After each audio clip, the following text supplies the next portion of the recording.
In one of his last acts before retiring as the leader of the Catholic Church, Pope Benedict has changed the rules so that his successor can be chosen sooner, while one of the cardinals who was supposed to help choose the next pope has resigned after allegations of improper conduct. Well, joining us from Washington, D.C. is Chester Gillis, Dean at Georgetown College and Professor at the Department of Theology. Chester, good morning.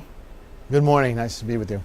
Well, a lot of stuff going on. We're sort of seeing the fallout now of the Pope's resignation with British Cardinal Keith O'Brien recusing himself from the conclave and resigning. There are allegations swirling. Several priests and one former priest come forward saying that he had behaved improperly with them. He says he doesn't want to sort of overshadow the conclave with this controversy, and the Pope said he accepted his resignation because Cardinal O'Brien is getting up there in years and he's close to retirement anyway. It's just a lot of stuff going on with the Catholic Church. What sort of impact do you think this is having on the Church's image?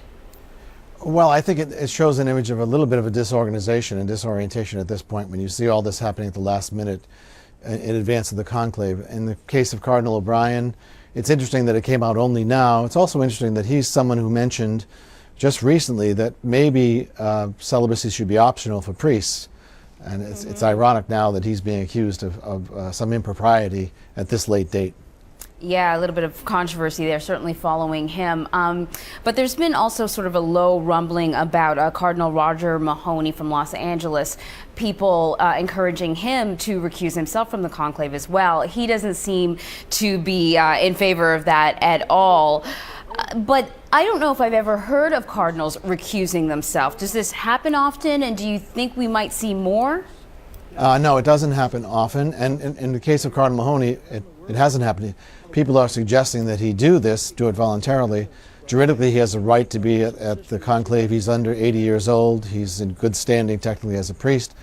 So he has the right to vote. And I understand he's already in Rome, so I think he's going to do it.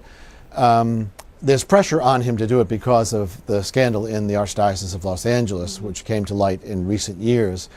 But technically, the Pope really can't tell him that you have to step down. I suppose he could ask him to do so, but he can't require him to do so. Right. And as you mentioned, Cardinal Mahony is being accused of covering up priests who may have sexually abused parishioners.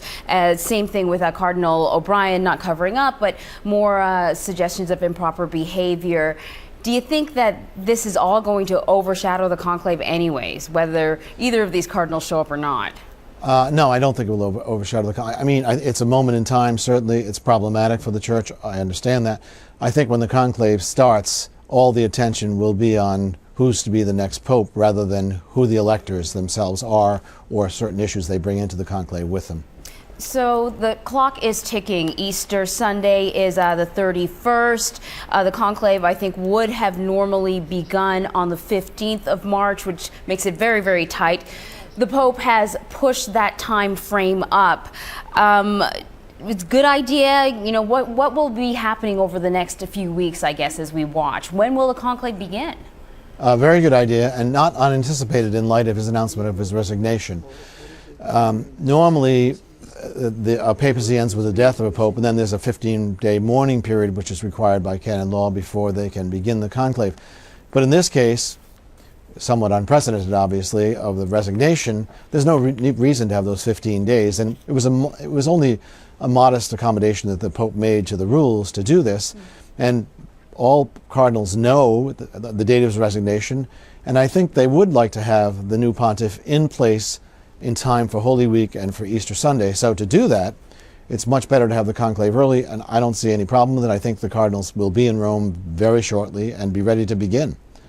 All right, Chester Gillis, Dean at Georgetown College and Professor at the Department of Theology. Thank you for joining us this morning. My pleasure. Thank you, Anne Marie.